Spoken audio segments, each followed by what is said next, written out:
Welcome to the CDO Magazine interview series. I'm David Boone, Associate Publisher with CDO Magazine, and we are partnering with MIT, CDO IT Symposium, and the International Society of Chief Data Officers in a series of interviews.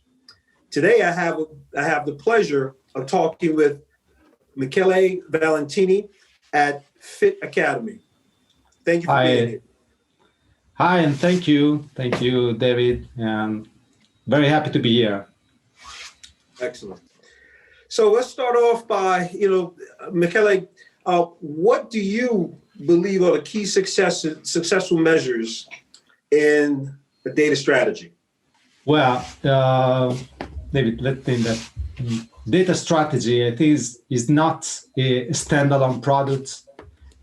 So you cannot take people from data governance function, for example, and ask them to write down a data strategy without providing a clear and shared vision of the business strategy. If I can give a practical advice to data governance people out there is take one of the poster with the route 2025 or 2020X that are probably in your organization office or in the website of your company, and start there. Extract the main goals that your company wants to obtain for the next year, and derive from them the goals, the principle, and all the consequences related to your data asset. So to be clear, key successful measure. First of all, I was just trying to say business goal alignment. And second, I can give a second point is communicate that you have done this kind of job. And if necessary, create your own poster with your data strategy route to 2020X and spread it to your company. And after that, start measuring your impacts. So I think that this can be the measure. Okay, great. So how have you helped organizations really kind of take advantage of their data? Well, in the last year, I've been involved in many data management projects and related specifically to data quality, data modeling, and data governance areas. And usually what happens is that companies ask for support due to data quality issues because they have wrong reports or they have some projects interrupted due to data quality problems. So me and my colleagues from Fit Academy enter usually in a company as a sort of temporary data something, temporary data steward, temporary data something. Yeah, right. And helping the organization in creating the right fundamentals to face this kind of problems. And this means for us starting first of all, understanding the business process involved with data products. For example, the process with the emerging issues, if we start with data quality issues, for example. But when we start talking with people about the processes, we are discovering that there are no clear roles, there are no clear ownership, there are no clear responsibilities or accountabilities about data elements in the processes. So this means starting the fundamentals of data governance with some basic questions. For example, what is the business critical data in this process? Who is producing this data? Who is updating? Who is reading? Who is deleting this data? And so we enter with data quality and next switch to some fundamentals of data governance, but immediately this brings us to consider also architecture, and assess current data models if they exist. And with all this knowledge back from these different areas, we can face data quality issue problem. But after discussing, for example, the root cause of data quality problem, it's necessary to build a strategy to fix them. And this may require discussing priorities, discussing cost, discussing involvements from external resources or internal resources, suppliers and technology support. And so this is obviously not a simple process. But in one sentence, I told a long story probably, but in one sentence, we are helping organization in doing things with the right approach, considering the complex world of data-related activities from different aspects, and the main support we can give is inspiring collaboration between the different sides of the company. Yeah. On the other side, with my company, we are delivering training services. So in the last year, I've trained many people according to international data management framework, especially, for example, the one from Data Management Association International. And so helping spreading culture and awareness about data management activities, the benefits, the goal, the best practice. And this is my job every day. Right. So I hear you say, you mentioned, data quality, you mentioned data governance there. So do you feel that organizations today are a little more advanced, or still behind in making kind of that data strategy, digital transformation? How do you feel that organizations are? And you also, it's kind of a two-part question. And you also know that, does this come from the top, right? From the C-level, like how organizations have organized themselves to also build out this strategy and that digital transformation? Of course, I'm working a lot with the clients and companies here in Italy, but with many contacts especially for training with the global organizations. So I'm looking at a different level of maturity and in delivering this kind of work, of jobs. And what can I say is that the level of delivering strategy or developing the data strategy for many different sectors, many different industries here in Italy is that lot of effort, and the main goals at the moment is focused on documenting the current status of the data environment. Mm-hmm. And there is no clear perspective in what is the value that we want to reach. We are trying to follow the lack of documentation, the lack of understanding of what is already in place, and a lot of effort is spent for doing this kind of job. But we are not seeing the value, I think. We are not seeing the main goal, that is dear C-level. If the total amount of your effort is spent on documenting the current status, probably you are missing a half of your activity. That is what kind of value you're bringing with this you're producing.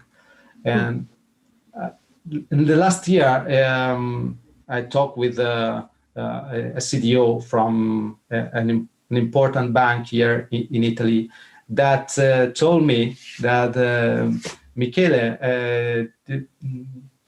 understand that it was of course was a man and was the head of all the data management function and as a team of people making data quality services and all the data management services.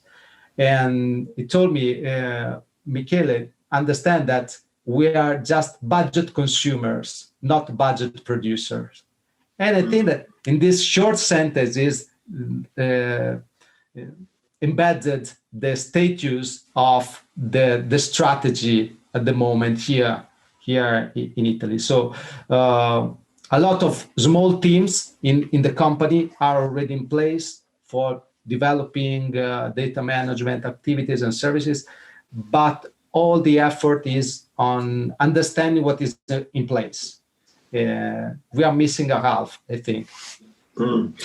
Do you find, from your experience and company experience, do you find like what industries would be a little bit more advanced than others? Here in my region, the banking industry and the insurance company are the leading sectors that are more advanced in this kind of transformation. Probably they have a sort of embedded advance in the fact that the main product they are delivering is data.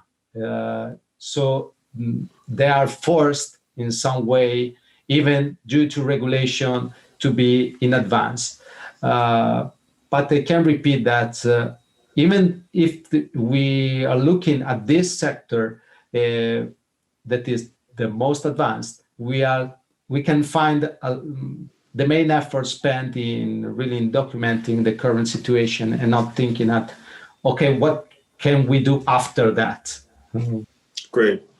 So, and how has cloud computing kind of helped in that digital transformation for you as well?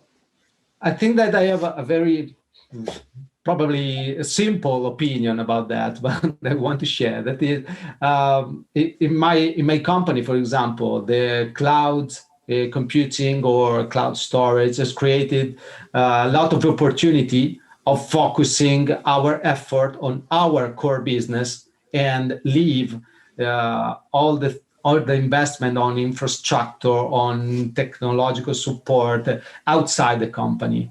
And so we did not spend investment in time in terms of internal skills or resources different from our core business. Thanks to the cloud computing or cloud resources. Of course, for example, in the sectors that I mentioned before, the banking sector or the insurance sector, cloud environments have some point of attention that must be considered every time you are managing sensitive or regulated data. But I think that there's no rigid rule to avoid or to leave the cloud computing out. I think it's a great support and an opportunity to use this kind of tools for the fact that you can focus on your core business and leave all the other to people that are more experienced and to suppliers that are dedicated to that kind of tools. How has COVID disrupted companies' digital strategy, data strategy? I attended a conference 2 weeks ago. UK settled the conference, of course, by remote. And there was an expert for business intelligence solution that talked about a great opportunity created by the COVID pandemic. Yes, I think that it's strange to talk about COVID as a great opportunity, but I think that the opportunity side of the thing is that all our lives has been massively switched on a computer mediated format. So there are even more data, even more situations that are data focused. And so I will go to the answer to your question about digital strategy, but I think that the point that COVID has transformed is really the point of relationship between colleagues and between companies and their customers. So what's happening for my company, for example, is that I'm delivering training services and consultancy services. And obviously, we have switched all our services through digital services.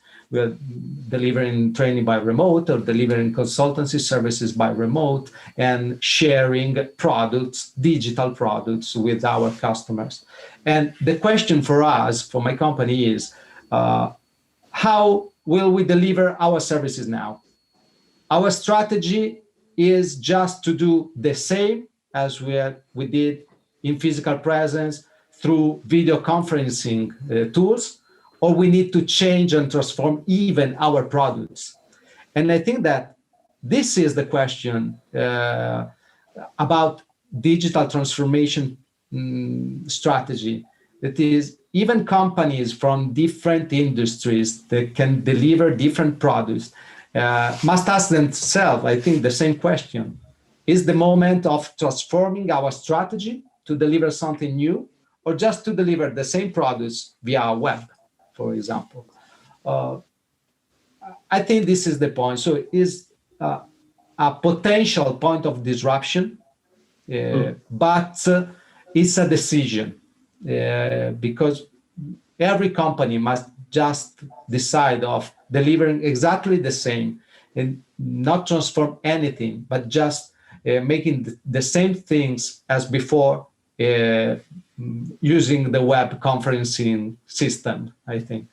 So it's much more a decision than a pressure, I think. Right. So what critical questions should CDOs be considering at this point? Well, I'm talking now not from COVID perspective now, but more in general. Yes. And probably some concepts are have been already expressed before, but I think that the role of CDO is to have a clear idea of what is being done in the company related to data to meet business strategic goals. This is the main mission. So a CDO must have the answer to the question, and I will start with the answer that a CDO must have. And a CDO must have the answer to the question, what are the critical data elements in my company, or the so-called mission critical data in my organization, and how are they related to the business, strategic business goals? And do we have a plan? This is another question, I think. Do we have a plan related to our data activities that is supporting the reaching of this strategic business goal? As told before, if you find yourself spending all your effort in just documenting the current status, probably you're missing a half. And I think that the CDO must face these two main questions. I have to know what are the mission critical, what is the mission critical data for my business, and what is my plan to reach the business goal in the data related activities. Great. And then how are you in terms of you and your team? I mean, how are you and your team kind of keeping abreast of kind of the trends and the movement within the changing landscape in data, things that are changing all the time? How are you keeping your team abreast of that? How are you kind of keeping up with that as yourself and as a company? Well, our vision and our idea is to keep us linked to the global international framework about that. When we started our work, our activities, our first goal was to keep ourselves linked to a global environment, a global network of professionals. And we are, for this reason, we have linked our company with DEMA International. We link our company to EDM Council, and we're trying to reach a global audience, even if we have a headquarters settled in Italy and we work a lot in Italy. But we like to keep, especially with training services, keep linked with a global audience, because you can see very different level of maturity, very different challenges facing in the same world related to data. But the other point is that you can have a look at very common trends. So, for example, the challenges related to starting a data management organization, so selecting the right approach we have a single team, or the splitting in different subject areas with different dedicated teams. So one CDO, three CDOs. This kind of trends, of challenges are very common, and they are not depending on the level of maturity of a country, for example, but it's very specific for every company. So this is our very short recipe, keeping ourselves linked to many different realities, many different sectors with a global audience, because this, and with the international framework. This kind of network is the point that give us a lot of new inspiration and a new point of attention. And the last thing, the kind of we can say research and development sector is specifically focused on looking outside the common trends. So, for example, you don't have to think of something like science fiction, of course, or sending things to Mars. But for example, we work a lot with bank and insurances and other kind of sectors, and we are not working, for example, at the moment with journalism, but we can see a lot of attention on the so-called data journalism. And our research and development is, okay, we want to understand what can be done there to keep aligned, and what the journalism sector is thinking about data, what is the intended use they want to do. And these are the questions that keep us aligned with the evolving environment of data. Great. And Michele, can you give us an overview of Fit Academy? Just give us a kind of a, what is Fit Academy? What is it all about? If you can do that, that would be great. Yeah.